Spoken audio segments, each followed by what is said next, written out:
ఇంతవరకు ప్రభు దేవుని వాక్య పెరుగులో ప్రభుని ఆరాధిస్తూ వచ్చాము. తిరిగి ప్రభు శరీరానికి రక్తానికి సాదృశ్యమైన పాత్రలోనిది పాలు పొందినట్లుగా దేవుని వాక్య పెరుగులో మనలను మనం పరీక్షించుకొని యోగ్యమైన విధానంలో ప్రభు బలలో పాలు పొందుతూ వస్తాం. 1 కొరింథీయులకు రాసినటువంటి పత్రిక 11వ అధ్యాయం. మొదటిగా 1 కొరింథీయులకు రాసినటువంటి మొదటి పత్రిక 11వ అధ్యాయం.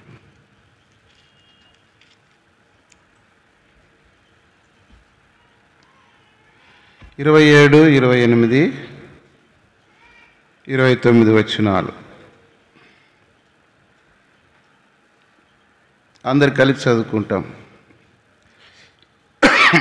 కాబట్టి ఎవడు అయోగ్యముగా ప్రభు యొక్క రొట్టె తినును లేక ఆయన పాత్రలోని త్రాగును వాడు ప్రభు యొక్క శరీరమును గూర్చియు రక్తమును గూర్చియు అపరాధి అగును. కాబట్టి ప్రతి మనుష్యుడు తన్ను తాను పరీక్షించుకునే వాళ్ళను అలాగూ చేసి ఆ రొట్టెను తిని ఆ పాత్రలోనిది త్రాగవలెను. ప్రభు శరీరమని వేచింపక తిని త్రాగువాడు తనకు శిక్షావిధి కలుటకే తిని త్రాగుచున్నాడు. రెండవ భాగంగా కీర్తనలు 34.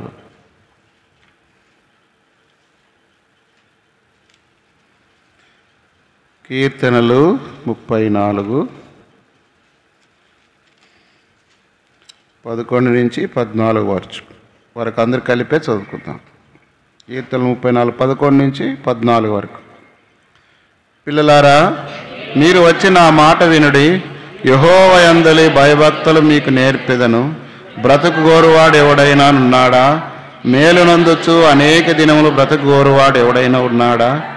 చెడ్డ మాటలు పలకకుండా నీ నాలుకను, కపటమైన మాటలు పలకకుండా నీ పెదవులను కాచుకొనుము. కీడు చేయుట మాని మేలు చేయుము. సమాధానం వెదికి దాన్ని వెంటాడు. 14 అందరు కలిపి చదువుకుందాం. కీడు చేయుట మాని మేలు చేయుదము. సమాధానం వెదికి దాన్ని వెంటాడుము. ఇంతవరకు మనము దేవుని వాక్య పెరుగులో ప్రభును ఆరాధిస్తూ వచ్చాము. తిరిగి ఒక 5 విషయాలు త్వర చూసుకొని ముగించుకుందాం. సమాధానం వెదకాల, దేన్ని వెదకాల అనే దాని గురించి, వెదుకుట అనే అంశం మీద మనం చూస్తాం. చూడండి, 1 పేతురు 3వ అధ్యాయం 11 వచనం.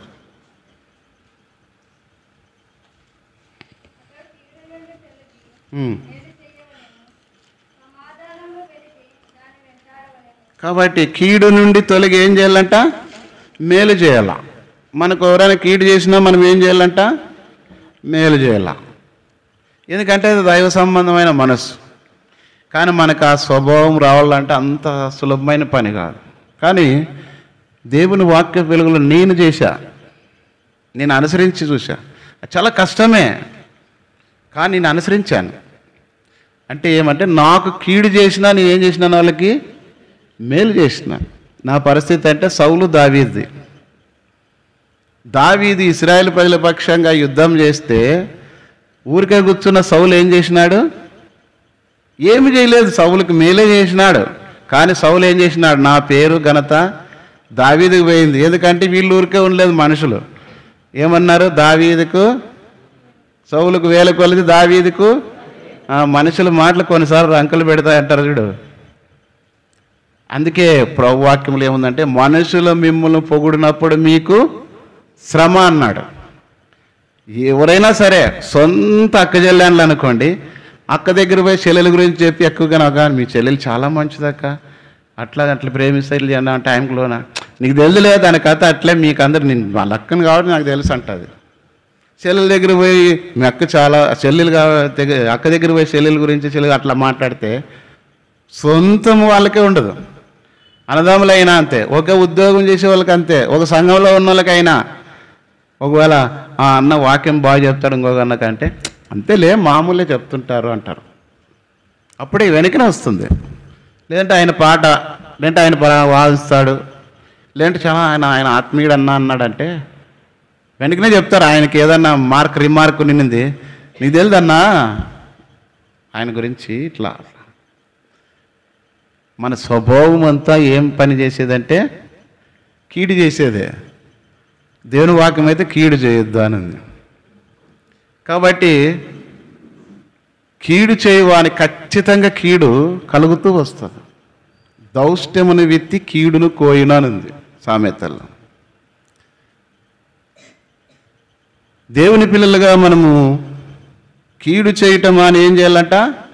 మేలు చేసేవాళ్ళు దేన్ని ఎదుగుతూ సమాధానమును వెదకట. సరే చేసినాడు, దేవుడికి అప్పగించు. దావీదు అప్పగించుకున్నాడు, సౌలును వదిలిపెట్టి అరణ్యం పారిపోయినాడు. ఒకవేళ దావీదు యుద్ధం చేసి అంత లేచిన గొల్లాతను చంపినవానికి సౌలును చంపాలంటే లెక్క. 2 పర్యాయములు సౌలు దొరికినాడు కానీ చంపకుండా వదిలేసినాడు. అది కీడుకి మేలు చేసడం అంటే. ఇతనేమో చంపాలని సౌలు పోతున్నాడు కానీ దావీదుకే దొరికినాడు, కానీ దావీదు చంపలేదు, వదిలిపెట్టినాడు. అది కీడుకి ఏం చేయాలి? మనము మేలు చేసినప్పుడే మనకు సమాధానం. ఎందుకంటే సమాధానం కలిగి ఉంటేనే మనం దేవుని రాజ్యంలో వెళ్తాం. రెండోది మన విశ్వాసాన్ని కాపాడుకుంటాం. సమాధానం పోయిందనుకో అన్నీ పోగొట్టుకుంటాం. మనలో ఉండాల్సింది సమాధానం వెతకాల, శత్రుత్వం కాదు. వాళ్ళతో వీళ్ళతో విరోధమైన భావం కాదు. అందుకే ప్రభు తన నోటి నుండి చెప్పబడిన మాటలు మనకు తెలుసు. మత్తయి సువార్త 5:9 సమాధానపరచువారు ధన్యులు. చదవండి. మిగతాలు చదవండి కొంచెం. పవిత్ర ఏదో బియ్యమో ఏదో తింటుంటారు, టైం ఇద్దాం తిని మింగిని తర్వాత చదువుని. అప్పుడు ఆమె చదవాలంటే పాపం. కాబట్టి సమాధానపరచువారు ధన్యులు, వారు దేవుని కుమారులు అవుతారు. మత్తయి సువార్త 14 ఏం రాయబడింది? 6వ వచనంలో, నేనే మార్గమును సత్యమును జీవమును, నా ద్వారానే తప్ప ఎవడును తండ్రి యొద్దకు చేరడంటే ఈయన కుమారుడై ఉండాల. యోహాను సువార్త 1:12 ప్రకారము యేసుని ఎందుకు అంగీకరించిన వారందరూ దేవుని కుమారులు అంటే, దేవుని కుమారులు అయిన తర్వాత తండ్రి యొద్దకు చేరుతారు. ఇప్పుడు పిల్లలు ఉన్నారు, వాళ్ళ నాన్న కట్టించి నీళ్ళు కాబట్టి ఆడ గాడిదలకు తిరిగినా టయానికి ఇంటికి వచ్చి తింటారు. అదన్నా మళ్ళీ బయట సదారం తిని ఇంట్లో పని చేస్తుంది, మూట్లు మోసుకొని పోతుంది. కానీ వీళ్ళు అట్లుండరు, బయట అంటే గాడిదలకు తిరిగి ఇంట్లో తినేకి వస్తారు.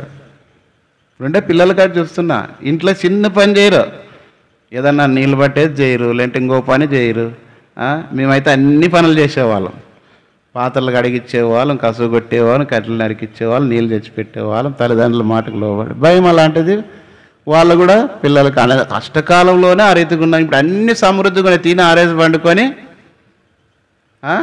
ఆరాధన అయిపోయినాక మందిరాలకు వస్తారు. కొంతమంది సోకులు ఎక్కువ, భక్తి తక్కువ. ఇది నాళ్ళు అట్లా నేర్పించుకున్నారు. అదే మనం మిగతా వాటికైతే టైం అన్నిటికీ. కాబట్టి సమాధానం వెతికి వెంటాడం. కాబట్టి దేవుని కుమారులై ఉండాలంటే సమాధానపరచేవారు ధన్యులు. ఎవరికైనా ఇంకా ఏమన్నారు? లూకాసు వార్త 2:14. ఎక్కువ వివరణలోకి లేకుండా కొన్ని విషయాలు త్వరగా వెళ్తాను. 2:14 ఏమన్నాడు? సర్వోన్నతమైన స్థలములలో దేవునికి మహిమయు, ఆయనకి ఇష్టలైన మనుషులు. కాబట్టి భూమి మీద వారికి ఏం కలుగుతూ వస్తుంది? ఎవరికి? ఆయనకు ఇష్టలైన మనుషులు. ఎవరు ఆయనకి ఇష్టలు? ఇదే యోహాను సువార్త 8:29.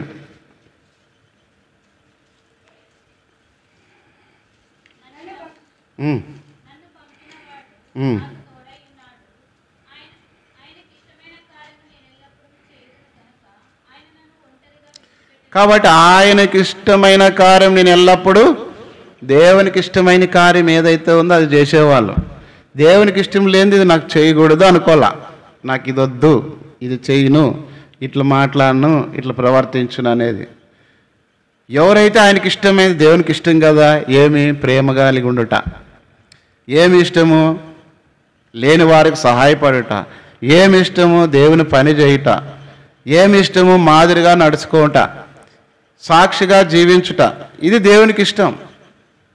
ఎప్పుడైతే మనం దేవునికి ఇష్టలుగా ఉంటామో అప్పుడే ఆయన మనకు తోడుగా ఉంటాడు. అందుకే దావీదు మహారాజు ఏమన్నాడు 16వ కీర్తనలో?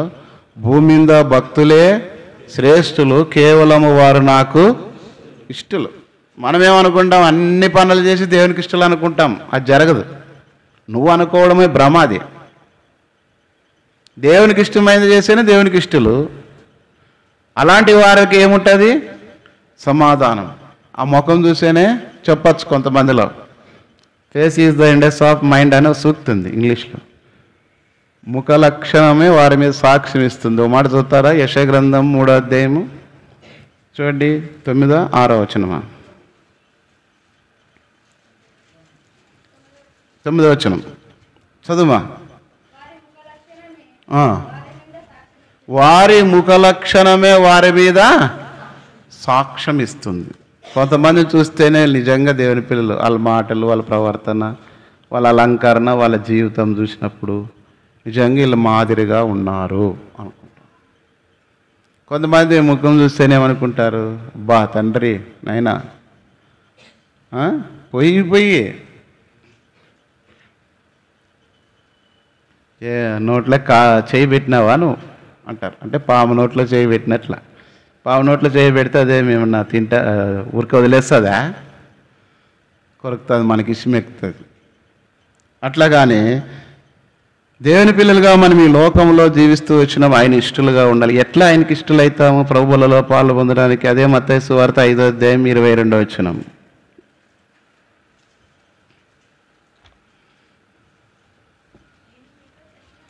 నేను మీతో చెప్పినది ఏమనగా, తన సహోదరుని మీద కోపపడు ప్రతివాడు విమర్శకు లోనగును, తన సహోదరుని చూచి వ్యర్థుడా అని చెప్పువాడు మహాసభకు లోనగును, ద్రోహి అని చెప్పువాడు 24 చదువు ఇప్పుడు.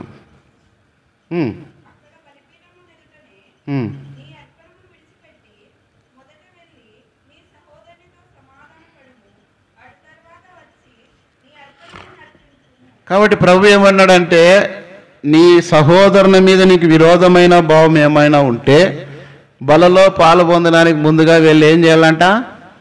కొన్నిసార్లు ఆ దినాల్లో, పాత దినాల్లో విన్నాం, మందిరంలో ఎవరైనా అలాంటి తగువ పడితే ఆ వ్యక్తిని తీసుకొని వెళ్ళి సమాధానపరిచేవారు, క్షమాపణ చెప్పించారు తప్పు ఉంటే. ఈ దినాలు ఎట్లున్నాయంటే కొట్లాడమని ఇంకా రేపించే వాళ్ళు ఉండరు, కానీ సమాధానపరిచే వాళ్ళు లేరు. అగ్గి గాలి తోడైందంట. సేనాదయంలో కదా నేనున్నాను రా అని అన్నీ పిలుచుకోయింది దయ్యాలన్నీ. ఓటుకోటి మేముడున్నామని. అదేమంటారు? గబ్బిలాలు ఒక చెట్లకి మీదే ఉంటాయి ఎక్కువగా. గుంపులు ఉంటాయి, అన్నీ ఆడ చేరుకుంటాయి. అట్లుగానే ఆ సేనాదయం పట్టిన వాళ్ళలో దాదాపు 1000 సంఖ్యలో దయాలు చేరుకున్నాయి, నివాసస్థానం అయిపోయింది. కానీ ఆ దినాల సమాధానం లేకుండా బలలో పాలు పొందేవాళ్ళు కాదు, దేవుని పరిచర్య కూడా చేసేవాళ్ళు కాదు, తెలిసిన తర్వాత చేయనిచ్చే వాళ్ళు కూడా కాదు, సేవకులు కానీ పెద్దలు కానీ. దేవుని పని ఇప్పుడు ఏం చేయలేం కదా, కాబట్టి వాళ్ళకే లెక్క అప్పచెప్తాం, వాళ్ళకే వదిలేస్తున్నాం. దేవుని పని చేస్తూ వచ్చినప్పుడు నువ్వు నిందారహితుడవై ఉండవలెను. అందుకే గోడ మీద రాసినాం, నా సన్నిధిలో నీవు నిందారహితుడవై ఉండము అని దేవుడు అబ్రహాంతో చెప్తూ వచ్చినాడు. మరి తీతు పత్రిక, తిమోతి పత్రికలో అధ్యక్షుడిగా ఉండేవాడు, వాక్య పరిచారకుడు, దేవుని సంఘంలో ఏ రీతిగా ఉండాలనే లక్షణాలు చాలా ఉన్నాయి. అందులో మనం కూడా సమాధానం కలిగి ఉండాలి. కాబట్టి సమాధానం వెతికి దాన్ని ఏం చేయాలా? వెంటాలి. కాబట్టి మన జీవితంలో సమాధానం లేకుండా దేవునికి ఇష్టలుగా జీవించలేము. రెండవది, సమాధానం లేకుండా దేవుని పని చేయలేము. మూడవది, సమాధానం పడుకోకుండా ప్రభు బలలో పాలు పొందకూడదు. పొందిన ఎడల అది నువ్వు అపరాధిగా, ఇది ప్రభు శరీరం అని వేచింపక తిని త్రాగువాడు తనకు శిక్షా విధి కలుగుటకే తిని త్రాగుచున్నాడు. కాబట్టి నీ జీవితంలో సమాధానం వెతుక్కోకుండా, ఎవరితోనైతే సమాధానం పోగొట్టుకున్న వాళ్ళతో సమాధానాన్ని కలిగి జీవించుకోకుండా నువ్వు ప్రభువులలో పాలు పొందుతుంటే అది నీకు నష్టమే కానీ లాభం కాదు. సరి చేసుకో. ప్రభు అన్ని చేసిన వాళ్ళని ప్రభు ఏమన్నాడు? తండ్రి వీరేమి చేయుచున్నారో వీరెరగరు గనక వీరిని క్షమించుమన్నాడు. ప్రభు మనసు అది. మనం కూడా క్రీస్తు యేసుని కలిగిన మనసు మీరును ప్రభుకు అప్పగించుకుందాం. మనం ఏమి సాధించలేం. పగలు, ద్వేషాలు, అసూయలు, సమాధానం పోగొట్టి ఉన్న జీవితాన్ని పాడు చేశాయి తప్ప ప్రభులో ఎదగనివు. ఇవన్నీ ముండ్ల పొదలు, గచ్చు పొదలు లాంటివి. ఇవన్నీ ఈ లోకంలో దేవుని కొరకు ఎదుర్కొంటే అడ్డగించేవన్నీ. వాటిని ఏం చేయాలి మనము? అధిగమించి చేసుకో. కాబట్టి మొదటగా దేన్ని ఎతకాలి మనము? సమాధానం. రెండోది దేన్ని ఎతకాల? మత్తయి సువార్త 6:33. కాబట్టి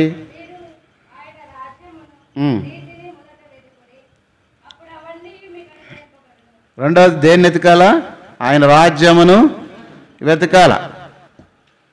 మన అంశంలో ఆయన రాజ్యమును, నీతి తర్వాత ఆయన రాజ్యాన్ని మనం వెతికేవారుగా ఉండాలి. ఏమి ఆ రాజ్యమును ఎందుకు ఎతకాలంటే దానియేలు గ్రంథంలో మనం ఆ మాట చూస్తూ వస్తాం. చదవండి 2వ అధ్యాయము 42వ వచనం. ఎందుకు ఎతకాలా?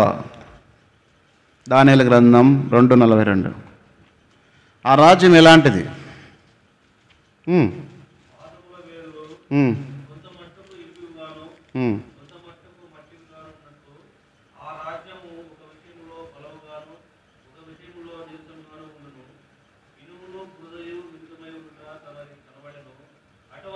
నలభై 44 చివరిలో ఉంది, నేను చదువుతాను.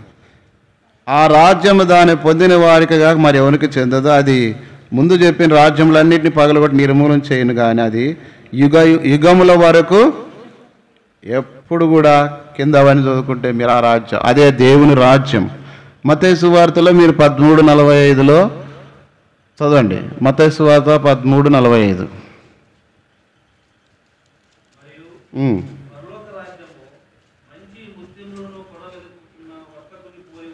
కాబట్టి పరలోక రాజ్యం ఎలాంటిదంట? మంచి ముత్యములను, ఒక వ్యక్తికి ముత్యములు అవసరం, దాన్ని వెతకడానికి, కొనుక్కోవడానికి వెతుకుతూ వెళ్ళాడు.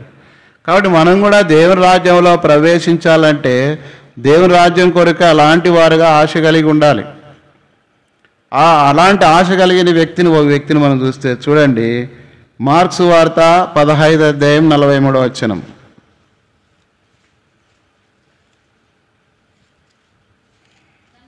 కనుక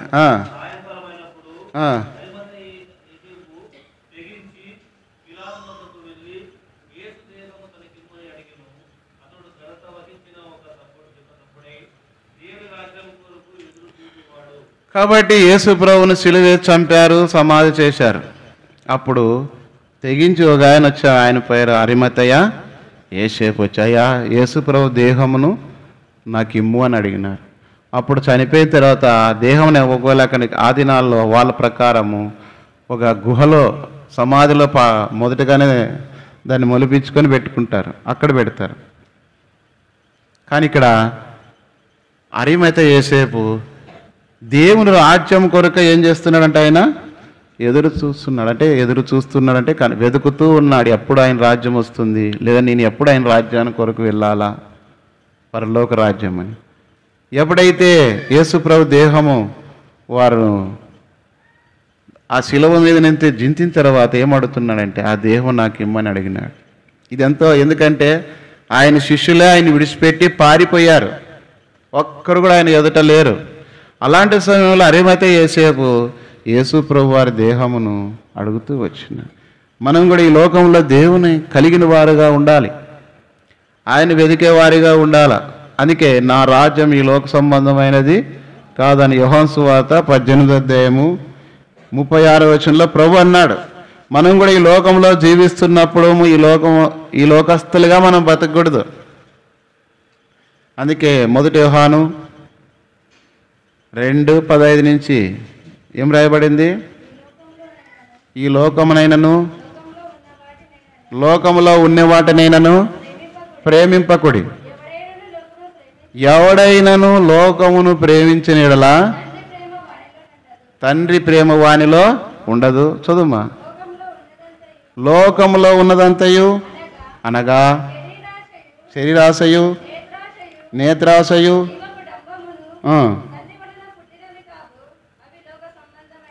కాబట్టి ఇవన్నీ శరీరాశలు, నేత్రాశలు, జీవబుడమ్మం లోకములో బ్రతకడానికి మనలో పనిచేస్తూ ఉన్నాయంటే అది దేవుని రాజ్యానికి మనం వారసులు కానేరము. ఎందుకంటే దేవుని వాక్యం రాయబడింది కదా, హృదయ శుద్ధి గలవారు ధన్యులు, వారు దేవుణ్ణి చూచెదరు. హృదయం శుద్ధి కలిగి ఉండాల. దేవునికి విరోధమైంది, ఆయాస్కరమైంది, ఇష్టం లేనిది ఏది కూడా మనలో ఉండకూడదు, శుద్ధి చేయబడాల. ఎప్పుడైతే హృదయం శుద్ధి కలిగి ఉంటామో అప్పుడు ప్రభువులలో పాలు పొందే దానికే హృదయం శుద్ధి చేసుకొని ప్రభువులలో పాలు పొంది ఒకవేళ ప్రభు వచ్చినా లేదా మనం ఈ లోకం విడిచినా ప్రభు దగ్గర ఉంటామని నిరీక్షణతో బ్రతకాలి. అంతేగాని ఆ రోజు వచ్చినా పోతే ఏదో ఒకటి చెబుదాంలేని ఇప్పుడైతే ఏదో ఎవరన్నా వస్తే ఏం చేస్తాం మనము? ఎక్కడన్నా పోవాలంటే ఏం చేస్తాం మనము? ఒకళ్ళకి బట్టలు మార్చుకుంటాం ఫంక్షన్కి పోవాలనుకో, లేదంటే ఎవరన్నా వస్తున్నారనుకో, వాళ్ళ కోసం ఏం చేస్తాం మనము? బట్టలు మార్చుకొని బాగున్న వాళ్ళకి నటిస్తాం. మనుషులైతే పై రూపం లక్ష్య పెడతారు, కానీ దేవుడు మన హృదయాంతరంగములను లక్ష్య పెడుతూ చూస్తూ ఉన్నాడు. ఎందుకంటే యెహోవా కాని దృష్టి లోకమంతటా ఒకవేళ మనుషులు మెప్పించడానికి పైవేషం మార్చుకొని నేను భక్తిపరురాలని, నేను పవిత్రుని పవిత్రురాలను అని బయటికి కనపరచుకోవచ్చు, అది వేషధారణ. కానీ దేవుడు హృదయాంతరంగంలో చూస్తూ వచ్చినప్పుడు ఆయన రాజ్యంలో నువ్వు ప్రవేశించాలంటే నీ హృదయం శుద్ధి కలిగి ఉండాలి.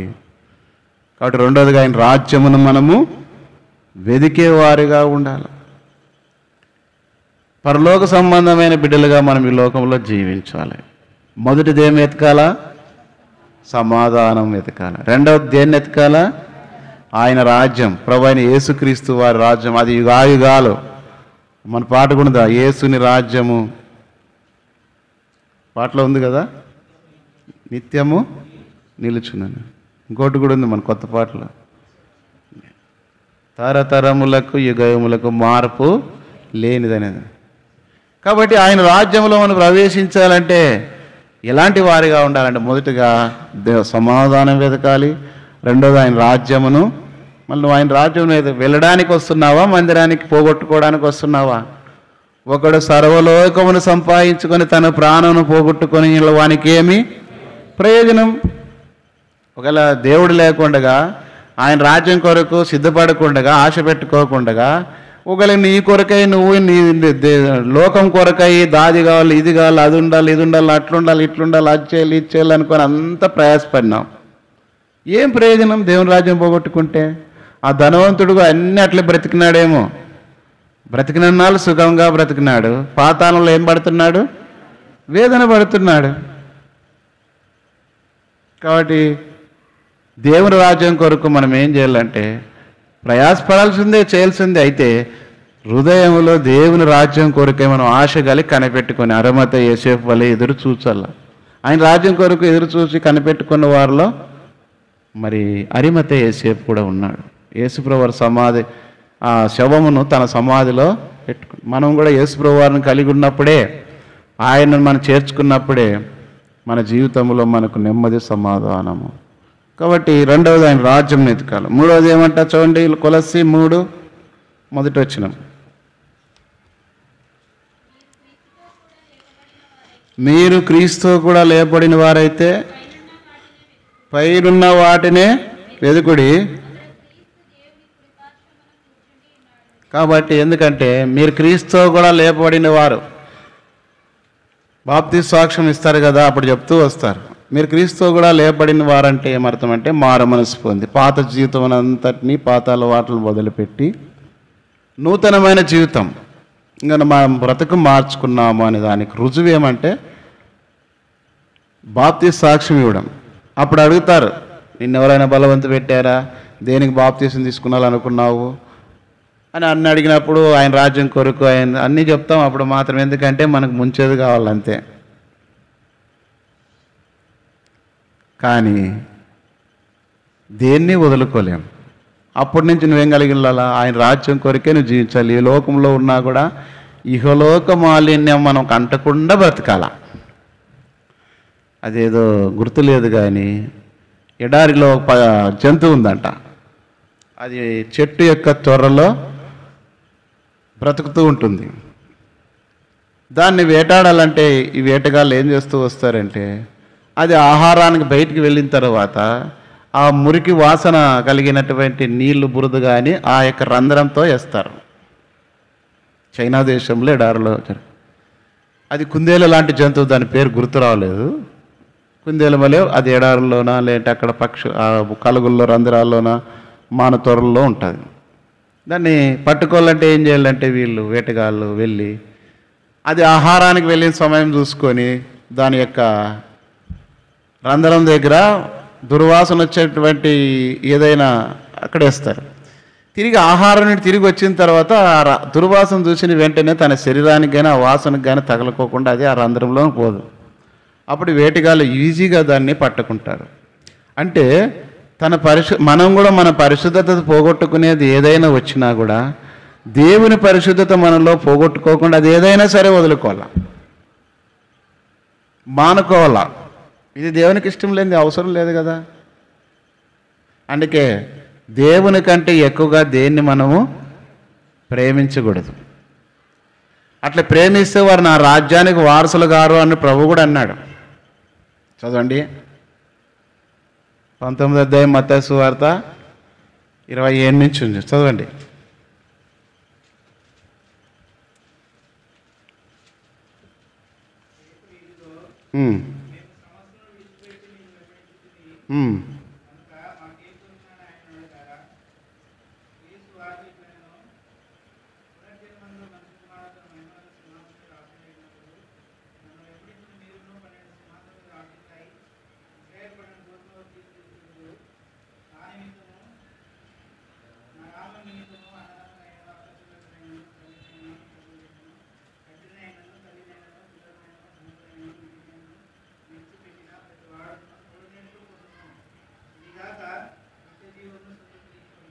కాబట్టి విడిచిపెట్టిన వాడు 100 రెట్ల ఫలం పొందుతాడు.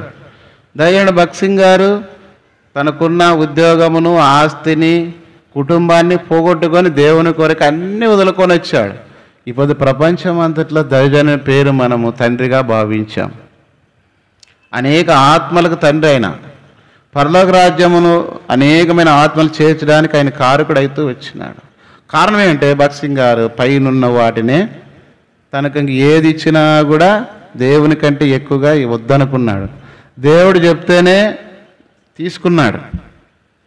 తనకు మందిరాలకు స్థలాలు ఇచ్చేటప్పుడు కూడా హెబ్రోన్ గురించి అప్పాజనైనా అయ్యా మందిరం నా స్థలం తీసుకొని నా స్థలం తీసుకుంటే 2 సంవత్సరాలు తీసుకోలేదంట వద్దని. ప్రభు తీసుకోమన్నప్పుడు తీసుకున్నాడు హెబ్రోను. మనకైతే ఇంకా వాళ్ళు ఈగిపోయిన వాళ్ళు గుంజుకోమంటే ఏదో రకంగా ప్లాన్ వేసేసి ఏదో రకంగా అన్నీ అవి చేసి ఇవి చేసి అన్నీ చేస్తాం.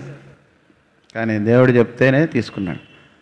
కానీ తనకు ఏమంటూ ఉంచుకోలేదు. ఆ పెద్దలు తనకు అంత ఆస్తిని దాని పేరుని అన్నీ కూడా ఆయన ఏది కూడా తనకంటూ తన కుమారుడు వస్తే ఎక్కడ తనను ఆస్తికి లేదంటే తన విషయంలో అడుగుతాడని చెప్పేసి రూమ్లో నుంచి బయటకు కూడా రాలేదంటే వచ్చినాడంటే. ఆయన గేటు దగ్గరికి వచ్చి వచ్చినాడని చెప్పమంటే భగత్ సింగ్ గారు బయటకు కూడా వచ్చి చూడలేదంట.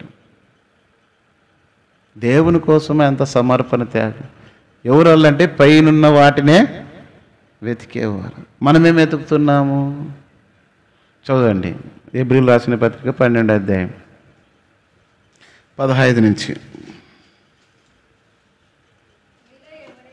మీలో ఎవడైనాను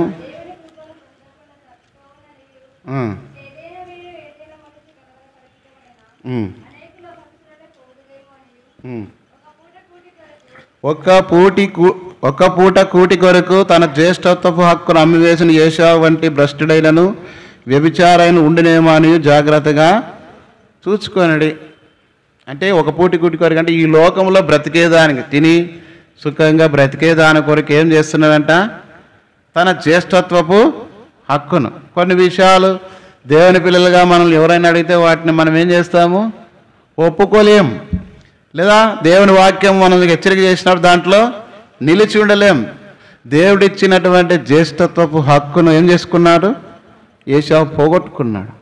తాత్కాలికమైన ఈ లోక సంబంధమైన వాటి కొరకై ఏం చేస్తున్నాడు? దేవుడిచ్చిన ఆధిక్యత పరలోక రాజ్యంలో జ్యేష్ఠుల సంఘములో ప్రభుతో కూడా ఉంటే గొప్ప భాగ్యాన్ని కొంతమంది ఏం చేసినారు? పోగొట్టుకున్నారు. యూదా 12 మంది శిష్యుల్లో ఒకడు. కానీ 30 వెండి నాణ్యాలకు ఏం చేస్తున్నాడు? పోగొట్టుకున్నాడు. గెహాజీ శిష్యుడు, ఎలీషా శిష్యుడు. కానీ ఆ డబ్బును, బంగారు వస్త్రాలు, వాటిని ధనమును ఆశించి ఏం చేసినాడు? శిష్యుడిగా ఉండే అర్హత పోగొట్టుకొని కుష్ఠరోగం తనకు తన కుటుంబానికి తెచ్చిపెట్టుకున్నాడు. లోతు కూడా ఈ లోకంలో అబ్రాహాంతో కలిసి ఉన్న తర్వాత అధికంగా ఆశ్రయించబడిన తర్వాత ఏం చేసినాడు? సొదొమ గొమొర్రా పట్టణాలను ఆశించినాడు. 13:10 రాయబడింది. లోతు కనులెత్తి సొదొమ గొమొర్రా పట్టణం చూసినప్పుడు అది ఏదేను తోట వలె కనపడింది. ఇది బాగుంది నాకు అనుకున్నాడు, వెళ్ళినాడు. కానీ అదే ఏదైనా ఆ సొదొమ పట్టణముల ద్వారా తన కుటుంబానికి నష్టము కలుగజేయబడింది. కాబట్టి మీరు పైనున్న వాటినే వెతుకుడి. 1999లో పూర్వమామిలలో ఒక వాక్యం దేవుడు నాతో మాట్లాడుతూ వచ్చినాడు. ఇర్మియా గ్రంథం 45:5 ఇర్మియా గ్రంథము 45 నీ నిమిత్తము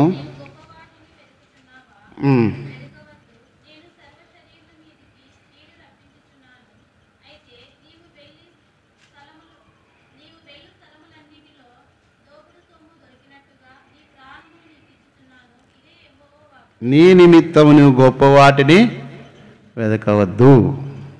అంటే నా ఉద్దేశం ఏమంటే అప్పటికే నాది ఐటీ అయిపోయింది, డిగ్రీ కూడా 98కి అయిపోయింది. లైఫ్లో ఏదో ఒకటి చేసుకొని సెటిల్ కావాలా అని ఆలోచన కలిగి ఉన్నప్పుడు ప్రభువా నాతో మాట్లాడము అని తీర్మానినప్పుడు ఆ మాట ద్వారా వాక్యం చెప్తున్నది, నీ నిమిత్తము ఏం చేయకూడదు? గొప్ప వాటిని వెతకద్దు. అంటే ఇప్పుడు నీ నిమిత్తం వెతకద్దు అంటే ఎవరి నిమిత్తం వెతకాలా? దేవుని కొరకు. అక్కడ పోయినాం యూత్ క్యాంప్కి.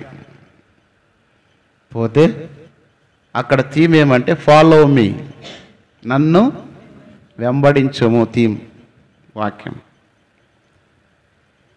మన కోసం అంటే నీ కోసం కాదు, ఎవరి కోసం వెతకాలా?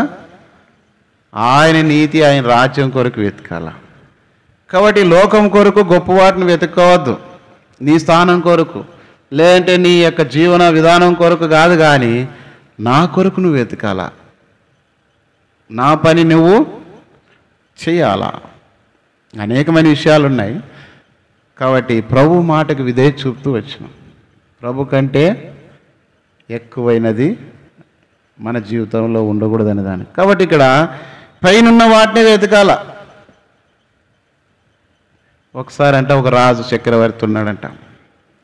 ముసలి వయసుకు వచ్చిన తర్వాత ఇంత రాజ్యంలో ఇంత ధనము, ఇంత వైభవము, తర్వాత రత్నాలు, మాణిక్యాలు, తర్వాత బంగారు, వెండి, ధనము, ఐశ్వర్యం అంతా తన సైనికులు తనతో పాటు ఉన్న వాళ్ళని అందరిని పిలిచి, నేను వృద్ధాపంలో ఉన్నాను, నా కొరకు ఎంతో కష్టపడి యుద్ధాలు చేసి అన్ని ప్రయాసపడి నాతో ఉన్నారు కనుక మీకు ఇష్టం వచ్చినదంతా తీసుకొని పోండి అంటే అందరూ కూడా అంత ధనము, ధాన్యము అంటే అవన్నీ వాళ్ళకి కావాల్సినవన్నీ వెండి, బంగారు వస్తువులన్నీ తీసుకొని పోయినారంట, కావాల్సినంత తీసుకొని.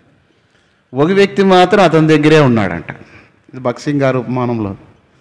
ఆయన అన్నాడు, అందరు తీసుకొని వెళ్ళిపోయారు కదా, మరి నువ్వెందుకు వెళ్ళట్లేదు, వెళ్ళు అన్నాడంట, తీసుకోండి. ఆయన అన్నాడంట, ఈ బంగారు వెండి ఇవన్నీ నాకు వద్దు, నీవే కావాలా, నీతోనే నేను ఉంటాను అన్నాడంట.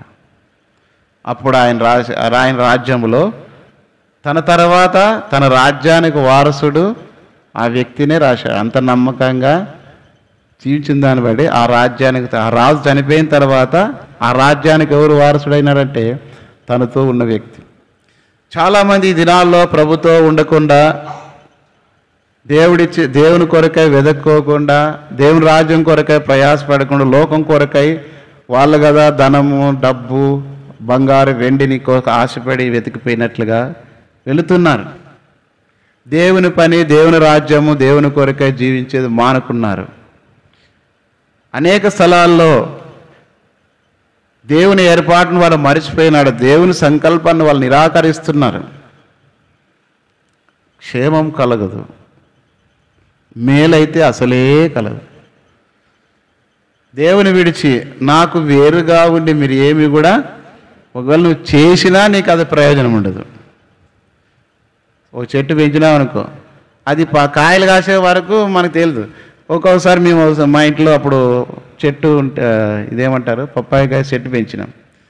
పెంచి 3 ఏళ్ళకి ఎంతో పంటకు వచ్చేది. వచ్చిన తర్వాత చూస్తే ఊరికే పూలు కాస్తుంది, కాయలు కావట్లేదు. ఎవరు మామూలు తెలిసిన వాళ్ళు, ఇది మొగ చెట్టు అందుకే దీనికి కాయలు కాయట్లేదన్న. దాంట్లో కూడా మొగ చెట్టు, ఆడి చెట్టు ఉంటాయంట. మా తెలియదు, ఏదో చెట్టు కదా కాయలు వస్తాయన్నట్లు నాటినాం. ఏమైపోయింది? అది కాయలు లేదు కాబట్టి ఏం చేసినాము? నరికేసినాము. చాలామంది దేవుడు నమ్మి నిన్ను రక్షించుకొని నీకు అన్ని సౌకర్యాలు ఇచ్చి అన్ని సదుపాయాలు ఇచ్చి దేవుడు నీకు అన్ని రకాలుగా మేలు చేస్తే ఏం చేస్తారంటే దేవుడు ఆశించిన ఫలాలు లేకుండా కారు ద్రాక్ష కాసే వాళ్ళు ఉన్నారు. కాసిన ఫలాలు కూడా కారు ద్రాక్ష, దానివల్ల పండ్లు పులుస్తాయని వాక్యంలో. అంటే ఇతరులకి నష్టం కలిగించేది. కాబట్టి మన జీవితంలో పైనున్న వాటిని వెతికే వారిగా ఉండాల. గేహాజీ, యూదా, లోతు వెతికారు కానీ దానివల్ల నష్టం. లోక సంబంధమైన వాటిని ఎతికారు, దేవుని కొరకు కాకుండా. తమ కొరకు ఎత్తుక్కున్నారు కాబట్టి వాళ్ళు ఎక్కడ కూడా జీవ గ్రంథంలో శపించబడిన వారి లిస్టులోకి వాళ్ళు పోయినారు. ఎవరు చెప్పినా యూదా, గేహాజీ, లోతు గురించి మేలుకరంగా ఎవరు చెప్పురు. నష్టం చేసిన వాళ్ళ గురించే లిస్టులోనే చెప్తారు. మనం కూడా ఒక రోజున ప్రభు దగ్గర నిలబడినప్పుడు శపించబడిన వారి లిస్టులో వెళ్ళిపోతే ఎంత దౌర్భాగ్యమైన స్థితి కదా.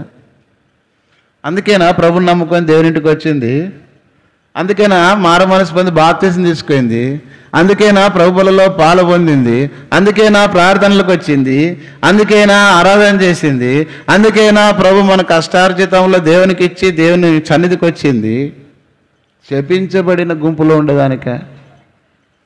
కాబట్టి పైన వాటిని వెతకపోతే ఎవరు లిస్టులో వెళుతావంటే శపించబడిన వారి గుంపులోనికి వెళుతావు. చదువు ప్రకటన 21:10.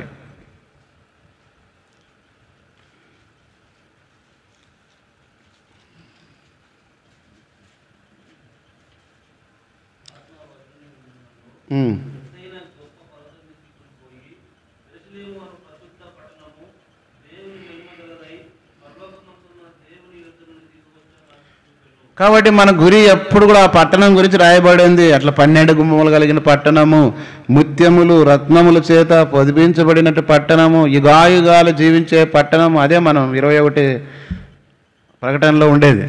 నూతన ఆకాశము, నూతనమైన ఆ పట్టణం కొరకే మనం ఆశ కలిగి ఉండాలా.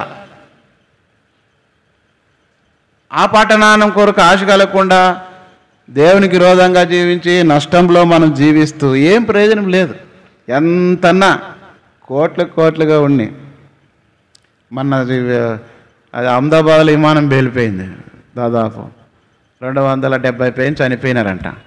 వాళ్ళకి తెలియదు లండన్ పోతామని అందరూ ఎక్కున్నారు. కానీ అది కదిలిన 1 నిమిషం 2 నిమిషాల లోపలే పేలిపోయింది. అది ఎక్కడికి పేలింది? అందరూ కూడా ఎంతో డబ్బు ఖర్చు పెట్టి డాక్టర్ల కోసం చదువుతున్నారు.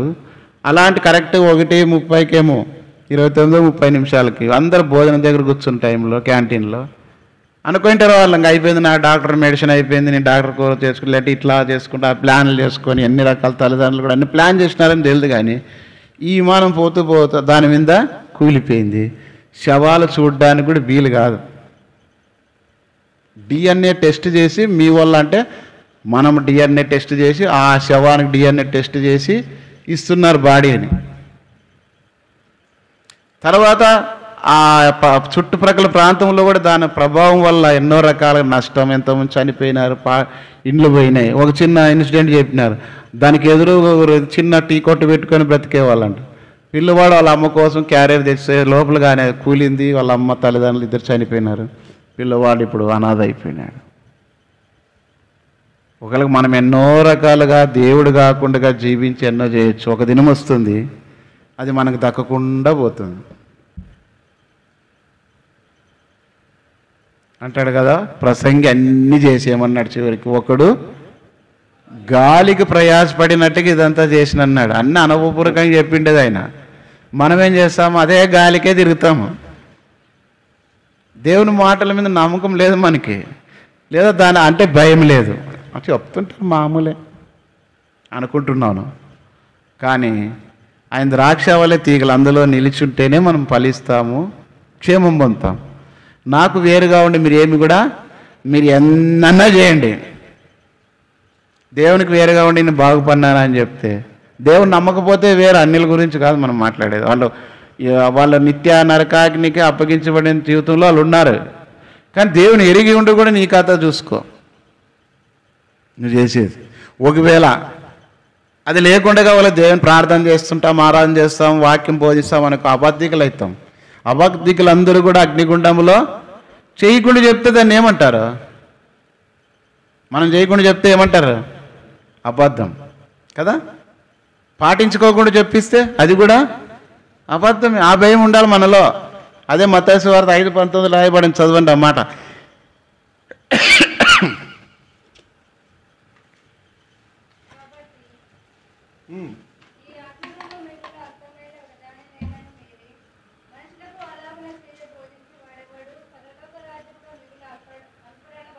కాబట్టి అలా ఆజ్ఞలన్నిటిలో చేయకుండా బోధించేవాడా?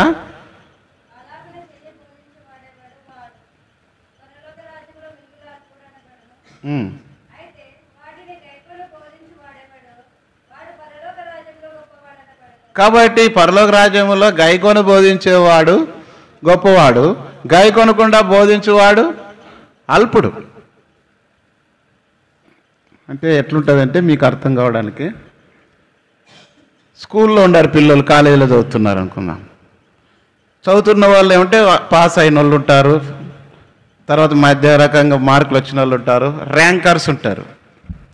ఒకవేళ కాలేజీ టైం అయిపోయి పాస్ అయినారనుకో, కానీ వాళ్ళందరూ ఫోటోలు వేయరు, వాళ్ళందరి గురించి మాట్లాడరు. ఎవరి గురించి? మంచి ర్యాంకులు తెచ్చుకున్న వాళ్ళ గురించి, మంచి సీట్ వచ్చిన వాళ్ళ గురించి. వాళ్ళకే ఫ్లెక్సీలు వేస్తారు, అభినందనలు చేస్తారు, అన్ని రకాల అవకాశము. మిగతా కాలేజీలలో కూడా ఏం చేస్తారంటే డబ్బు కట్టుకోకుండానే వాళ్ళు చదివేకి అవకాశము. మనకు పాస్ అయ్యేదే ఎక్కువ కాబట్టి యాటికి పోయినా ఏం చేయాలి? మనము గంట మోసుకొని పోవాల కట్టేకి, నెత్తి మీద గంట పెట్టుకొని కట్టేకి పోవాల. ఇప్పుడేమో చదువుకోండిరా, లేదంటే మంచి మార్కులు వస్తే కాలేజీలో అవకాశం వస్తుంది కాబట్టి తల్లిదండ్రుల బోరు తగ్గదు, నీ జీవితం బాగుపడుతుందని వాళ్ళంటే సెలవులు చూసుకుంటా, జతగాలు చూసుకుంటా అన్నీ ఎవరు ఇంటికి పిలిచి భోజనం కూడా పెట్టరు. వానికి పెట్టేది ఏకంగా నిన్నింటికి పెడతారు.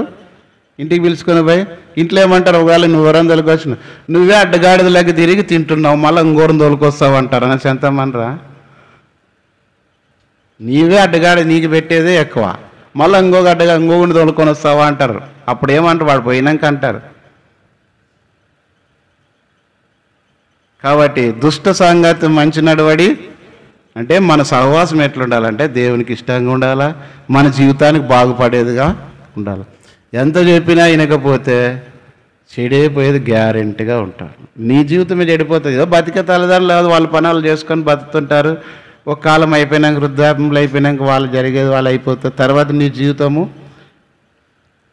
చేసుకున్నాం కాలుతుంది అంటుంది. ఇంకా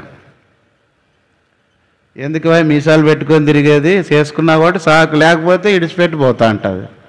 అప్పుడు పెండ్లాంని ఇడిచిపెట్టలేడు, సాకలేడు, వీడు చస్తాడు పోయి. ఊరికే రాదు ఆయమ్మ. వీళ్ళకన్నా అవకాశము ఎట్లున్నా కూడా ఎవరినోని చేసుకొని ఇంట్లో పని చేసుకుంటుంటే వాడే తెచ్చి పెడతాడు. మీకు అట్లా లేదు. మగ పిల్లలకి పెద్ద బాధ ఏమంటే ఖచ్చితంగా నువ్వు సంపాదించాల్సిందే, సాకాల్సిందే. ఆడపిల్లలకి ఏమంటే ఒకళ్ళు బాగా చదువుకొని ఒక ఉన్నతమైన ఉద్యోగం సంపాదించుకుంటే వాళ్ళు సేఫ్టీ ఏదైనా కొనుక్కోవచ్చు, ఏదైనా తినచ్చు, తిరగచ్చు, ఇంకా అంత బాగుంటుంది. అంతేకాకుండా ఒక మంచి కుటుంబం పెళ్లి చేసుకొని పోతారు. మామూలుగా నేను లేదు బోకులు తోముకుంటుంటాను, బట్టలు ఉదుకుంటుంటాను, కసువు నూక్కుంటుంటానంటే అట్లా వాళ్ళే దొరుకుతుంటారు. మా ఇంట్లో కసువు నూకుదురా అని. కనీసం వాళ్ళకి పనైనా దొరుకుతుంది ఇంట్లో. చేసుకున్నానికి ఏం చేయాలా? బూ తెచ్చిపెట్టి బట్టలు ఉతికేస్తే వాడే తెచ్చిపెట్టి తాగుతుంటాడు. మీకేం కావాలా? ఇలా అడిగితే చెప్తారు, పెళ్ళైన వాళ్ళు ఇజ్రాయెల్ని అడుగు, యోహాన్ని అడుగు, తిప్పులు పడుతున్నారు వాళ్ళు. అక్కడ పోలేక ఇక్కడ పోలేక ఏమి చేయలేక తిక్క తిరిగింది వాళ్ళకి. పెళ్ళప్పుడేం కోట్ వేసుకొని పెళ్ళి చేసుకుంటారు పాపం ప్రమాణం చేసి. ఇప్పుడు ఆ కోట్ వేసుకున్నామంటే కూడా వద్దులే అంటారు. వాళ్ళిద్దరే కాదు, అందరు కోట్ వేసుకొని చేసుకున్న వాళ్ళే. మీకైతే ఇంక అన్ని లేనిపోనివన్నీ చుట్టింటారు. ఆ పొద్దు తాటాక మాటలు, ఈతాక మాటలు ఏం ఆ పొద్దు అన్నీ చేసి చెంచులక్ష్యం చేసింటారు. పెళ్ళి అయిపోయినాక ఆయన తిప్పులు ఆయనకు తెలుస్తుంటుంది. కాబట్టి దేవుని పిల్లలుగా మనము దేవుని వాక్యంలో, దేవుని ఇంటిలో దయనుంది భయభక్తులు దేవుడే. భక్త్ సింగ్ గారు ఉద్యోగం లేకుండా ప్రభు నమ్ముకున్న తర్వాత ఓ హోటల్లో పని ఉందంటే సరే చేస్తానన్నాడు. ఏం రాదంట ఆయన రాసింది. సరే పోయినాడు. ప్రతిదీ ఉప్పు వేయాలన్నా కారం వేయాలన్నా ఏం చేయాలన్నా ప్రార్థన చేసేసేవాడంట. ఆ వంట అంత రుచిగా అయిపోయిందంట.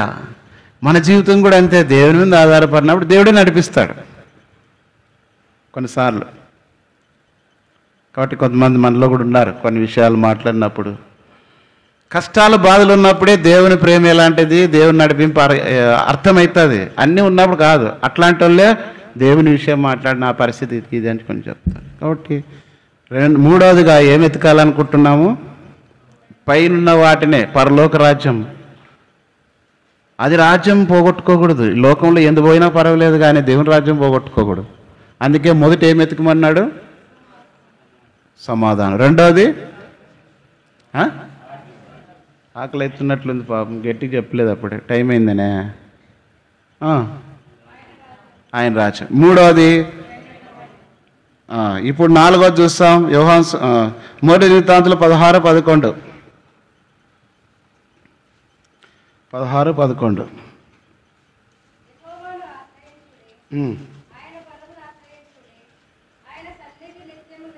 దేన్ని ఎతకాల మనము? ఆయన సన్నిధి, దేవుని సన్నిధిని ఎతకాల. ప్రార్థన మీటింగు, బైబిల్ పఠనము, ఆదివారము, దేవుని ఇంటికి వెళ్ళాలా, దేవుని వాక్యం వినాలా, దేవుని వాక్యంలో విన్న సంగతుల ప్రకారం నడుచుకోవాలా. దావీదు లాంటి ఆశ మనకు కలిగి ఉంటే, దావీదు ఏమన్నాడు? 63వ కీర్తన మొదటి రోజు, దేవా చదవండి, వేకువనే చదవండమ్మా. 63వ కీర్తన మొదటి 2 వచనాలు.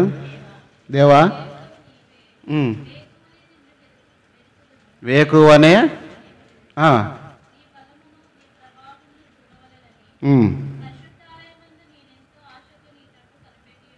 కాబట్టి దేవుని మందిరానికి వచ్చి ఆశతో జీవిస్తున్నాడు. ఖచ్చితంగా దేవుడు వాళ్ళని ఆశీర్వాదకరంగా మారుస్తాడు. మనం మీటింగ్ అంటే 9:30కి మీటింగ్ అంటే యవనస్తులు 11కి 10కి వస్తున్నారు. పాపం తల్లిదండ్రులైన వాళ్ళు, ముసలి సహితం ఇంట్లో అన్నం వండి నీళ్లు పోసి అన్ని పనులు చేసుకొని ముగించుకొని వచ్చి మందిరానికి వస్తే వీళ్ళు గాలికి తిరిగి కనీసం టయానికన్నా దేవుని మందిరానికి రారు. ఎట్లా వస్తుంది దేవుని ఆశీర్వాదము? కాబట్టి దేవుని ఇంట్లో మన దేవుని సన్నిధి వెతకాల. ఈరోజు దేవుని మందిరం వెళ్ళాలా, ఈ టైం దేవుని మందిరంలో మనం ఉండాలా. మేము నేర్చుకుంది అదే. దేవుని ఇంటిలో ఎవరు చెప్పినా, ఎన్ని చేసినా, ఎవరు రాని రాకపోయినా దేవుని మందిరం అంటే, అందుకే యెరూషలేమా నిన్ను ప్రేమించువారు. కాబట్టి దేవుడు వర్ధిలంటే భూ సంబంధమైనది కాదు, ఆత్మ సంబంధమైన సమాధానం, ఆశీర్వాదం ఉండాలా. ఎక్కడ వెళ్ళినా ఎక్కడ తిరిగినా దేవుడే సహాయపడతాడు. కాబట్టి ఇవన్నీ చెప్పుకుంటూ పోతే దేవుని సన్నిధి చూడండి. దినవృత్తాంతం 2వ గ్రంథము 15:4లో ఆస యుద్ధ సమయంలో దేవుని సన్నిధిలో వెళ్ళి ప్రార్థన చేసి వెతికాడు. చదవండి 2వ దినవృత్తాంతంలో 15:4 చదువు.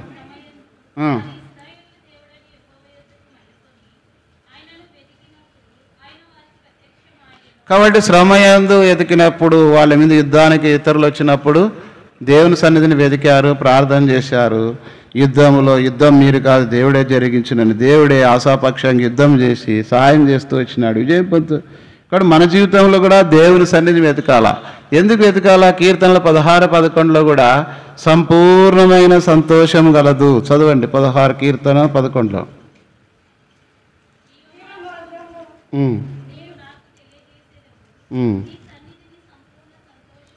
ఎక్కడుందంట?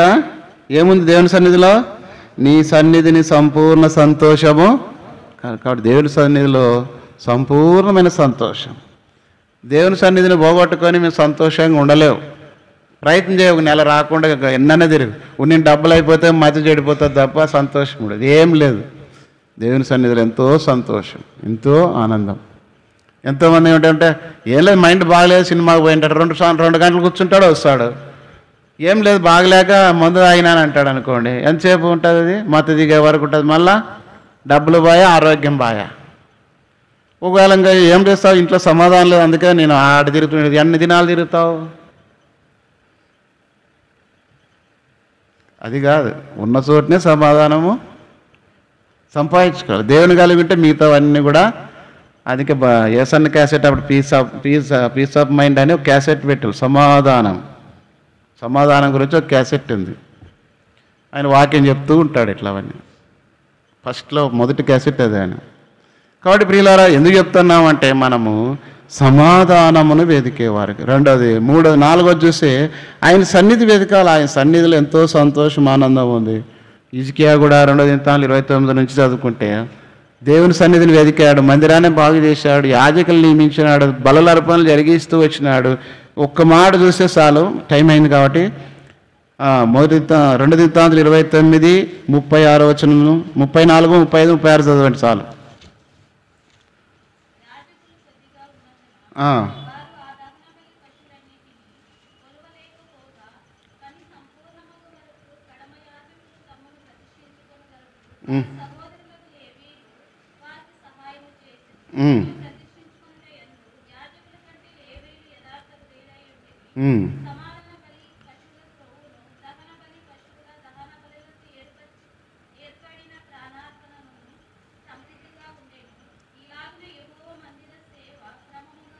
ఈలాగున యెహోవా మందిర సేవ క్రమముగా, దేవుని పని క్రమముగా జరిగేది. దేవుని నడిపింపు ఉన్నప్పుడే జరిగేది. లేదా దైవికమైన నడిపింపు కలిగిన వ్యక్తులు చేస్తేనే దేవుని పని క్రమంగా జరుగుతుంది. ప్రజలు కూడా క్రమం నేర్చుకుంటారు, నడుచుకుంటారు. లేని వ్యక్తులు చేస్తే అది క్రమంగా జరగదు, ఆ పని నెరవేరదు. ఇప్పుడు మనము పొలాలు ఇత్తేకి రెడీ చేసేదానికి అన్ని దున్ని పెట్టి మెత్తన చేసి కలప లేకుండా చేసి రాళ్ళు లేకుండా చేసి అన్నీ రెడీ చేసి ఇత్తనం వేసి అది పంట వస్తుంది. మళ్ళీ ఒకవేళ కలప వచ్చినా కూడా దానికి ఏం చేస్తాం, మళ్ళీ క్లీన్ చేస్తాం. ఒకవేళ మళ్ళీ పురుగు పెడితే ఏం చేస్తాము, మందులు కొడతారు. అన్నీ చేసి ఏం కావాలనుకుంటాము, పంట బాగా పండాలనుకుంటాం. దైవ క్రమం కూడా అంతే. సంఘం ఓ వ్యక్తి ఆత్మీయంగా సంఘం అభివృద్ధి చెందాలన్నా, కుటుంబాలకు క్షేమం పొందాలన్నా, అభివృద్ధిలోకి రావాలన్నా, ఆశీర్వాదం పొందాలంటే దైవ క్రమము ప్రకారము దేవుని పని జరిగించాలి. ఇది నాలుగవది, దేవుని సన్నిధిని వెతకాలి. ఎంతవరకు ఎదుగుతున్నావు? దేవుని వాక్యం ఎంతమంది చదువుతున్నారు? దేవుని ఇంట్లో అన్ని కూడికలకి ఎంతమంది వస్తున్నాము? కాబట్టి ఇవేం టైంపాస్కి కాదు, లేదా పొద్దుపోకు కాదు చేసే కార్యక్రమాలన్నీ మీ క్షేమం నిమిత్తమే. అది మీరు గ్రహించట్లేదు కనుక మేలు పొందట్లేదు. చాలామంది ఇది ఎరగక ఎందుకు ఈ నష్టాలు, ఎందుకు దేవుని సన్నిధిని విడిచిపెట్టి తిరిగితే నువ్వు మేలు పొందలేవు. కాబట్టి దేవుని మానక యెరూషలేమా నిన్ను ప్రేమించువారు. ఒక మనుషుడు యెరూషలేము నుండి ఎక్కడ పోయినాడు? ఎరుకోకు పోయినాడు. ఏమైంది? దొంగల చేతికి చిక్కి దోచుకొని పడి కొర ప్రాణంతో విడిచిపెట్టుబడి. మనం కూడా మన పరిస్థితి కూడా అంతే. దేవుని విడిచిపెట్టి, దేవుని మందిని విడిచిపెట్టి తిరిగితే ఏమైపోతా అంటే చివరికి మనకంతా దొంగలు దోచుకొని పోయినట్లు అయిపోతుంది మన పరిస్థితి. కాబట్టి దేవుని సన్నిధిని వెతకాల. చివరి చూస్తూ వస్తాం, మార్క్స్ వార్త 14:55.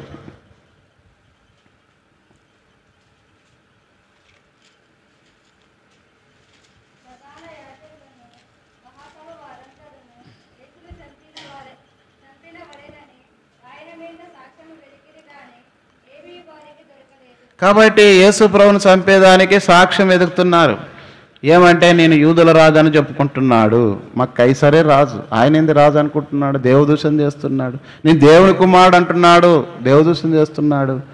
ఇవి ఎట్లయినా సాక్ష్యం పుట్టేయాలని వెతుకుతున్నారు కానీ అయితే వారికి ఏం కలగలేదట. కాబట్టి దేవుని వాక్యములు ఏముందంటే లేని వార్తను పుట్టించకూడదు, అబద్ధ సాక్ష్యము పలకకూడదు. ధర్మశాస్త్రంలో ఎన్నో ఆజ్ఞలు చూడండి. 20వ అధ్యాయము నిర్గమకాండము 20వ అధ్యాయం 16వ వచనం.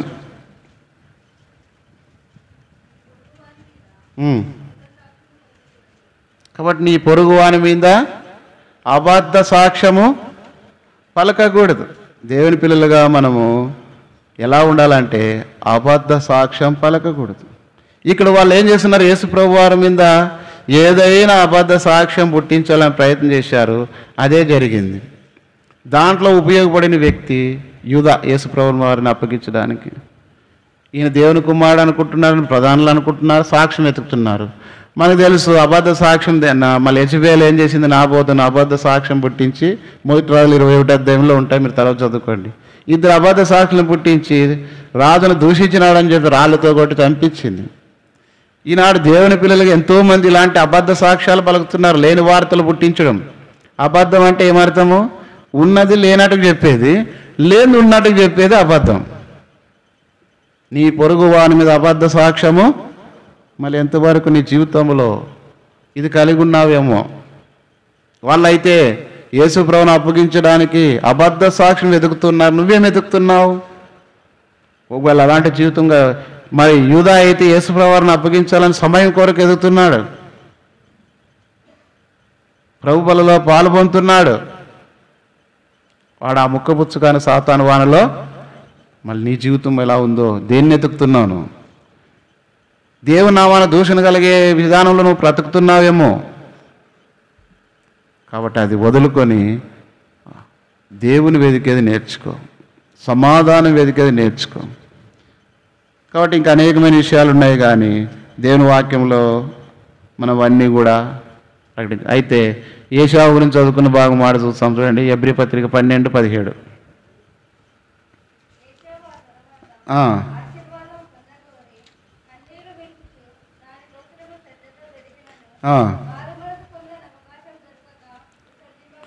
కాబట్టి ఏశావు ఒక పూటి కొరకు తన జ్యేష్ఠత్వపు హక్కు అమ్మేసుకున్నాడు. అయితే ఇప్పుడు తర్వాత తెలుసుకున్న తర్వాత కన్నీళ్ళు విడిచి వెతికినాడు.